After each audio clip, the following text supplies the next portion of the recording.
Hello everyone, welcome back to my YouTube channel. My name is Krishna Arora. आज का हमारा subject है हिंदी। आज हम हिंदी में आतंकवाद पर निबंध देखेंगे 300 शब्दों में। तो चलिए शुरू करते हैं। आतंकवाद आज के समय की सबसे खतरनाक समस्याओं में से एक है, जो न केवल निर्दोष लोगों की जान लेता है, बल्कि देशों की शांति, सुरक्षा और आर्थिक स्थिरता को भी गंभीर रूप से प्रभावित करता है।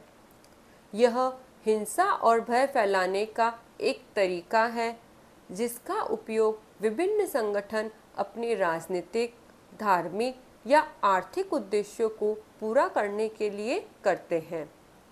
आज के दौर में आतंकवाद केवल एक देश या क्षेत्र तक सीमित नहीं है, बल्कि यह वैश्विक संकट बन चुका है।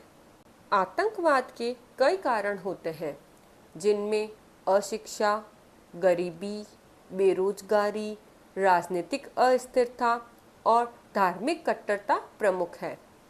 कई बार युवाओं को गुमराह कर आतंकवादी संगठन अपने स्वार्थ के लिए उनका उपयोग करते हैं।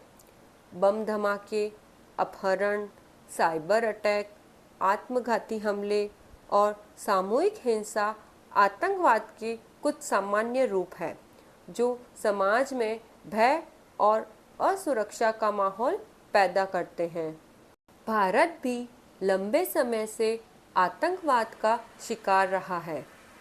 जम्मू कश्मीर, पूर्वोत्तर राज्यों और कई अन्य क्षेत्रों में आतंकवादी गतिविधियां देखने को मिली हैं।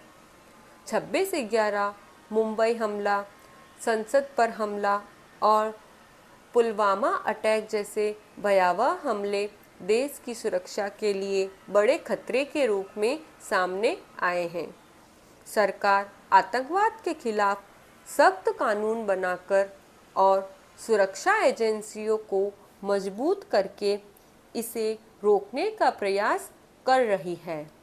साथ ही भारत अंतर्राष्ट्रीय स्तर पर भी आतंकवाद के खिलाफ कड़े कदम उठा रहा है और अन्य देशों के साथ मिलकर इस वैश्विक संकट को निपटने की कोशिश कर रहा है। आतंकवाद को समाप्त करने के लिए शिक्षा, जागरूकता और आपसी सद्भावना को बढ़ावा देना जरूरी है।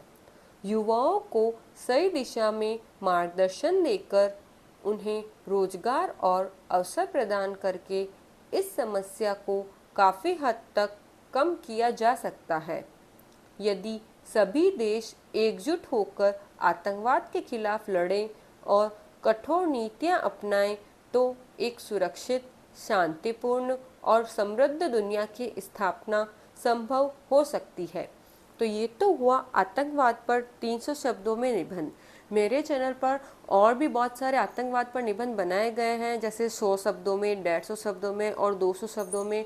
और भी कई एजुकेशनल वीडियोस हैं जिन्हें आप वहाँ जाकर देख सकते हैं। Thank you for watching. Like, subscribe and share.